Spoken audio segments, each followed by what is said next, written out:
14. Confuse desire and reality, the perfect illusion.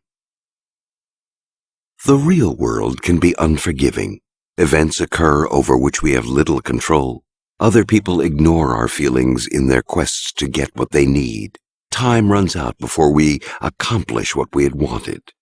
If we ever stopped to look at the present and future in a completely objective way, we would despair.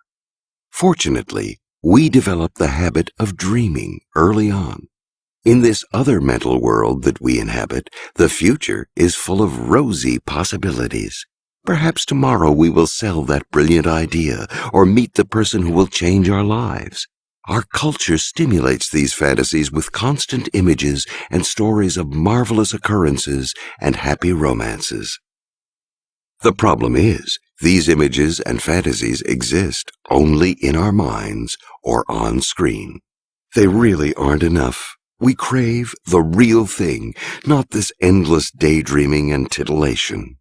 Your task as a seducer is to bring some flesh and blood into someone's fantasy life by embodying a fantasy figure or creating a scenario resembling that person's dreams. No one can resist the pull of a secret desire that has come to life before their eyes. You must first choose targets who have some repression or dream unrealized, always the most likely victims of a seduction. Slowly and gradually, you will build up the illusion that they are getting to see and feel and live those dreams of theirs. Once they have this sensation, they will lose contact with reality and begin to see your fantasy as more real than anything else. Most people have a misconception about illusion. As any magician knows, it need not be built out of anything grand or theatrical.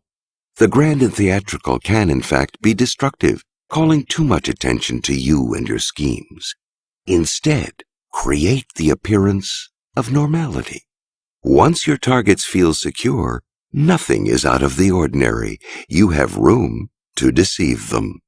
In animating a fantasy, the great mistake is imagining that it must be larger than life. That would border on camp, which is entertaining but rarely seductive. Instead, what you aim for is what Freud called the uncanny, something strange and familiar at the same time, like a déjà vu or a childhood memory, anything slightly irrational and dreamlike. The uncanny, the mix of the real and the unreal, has immense power over our imaginations. The fantasies you bring to life for your targets should not be bizarre or exceptional.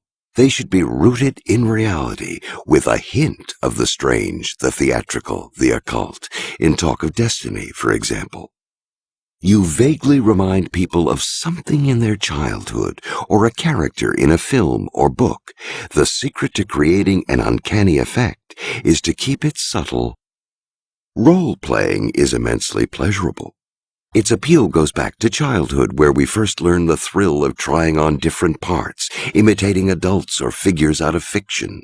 As we get older and society fixes a role on us, a part of us yearns for the playful approach we once had, the masks we were able to wear.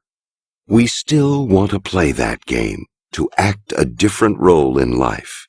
Indulge your targets in this wish by first making it clear that you are playing a role, then inviting them to join you in a shared fantasy. The more you set things up like a play or a piece of fiction, the better. Everyone has lost something in life, has felt the pangs of disappointment. The idea that we can get something back, that a mistake can be righted, is immensely seductive. The mind is infinitely vulnerable to suggestion, and even more so when strong desires are involved.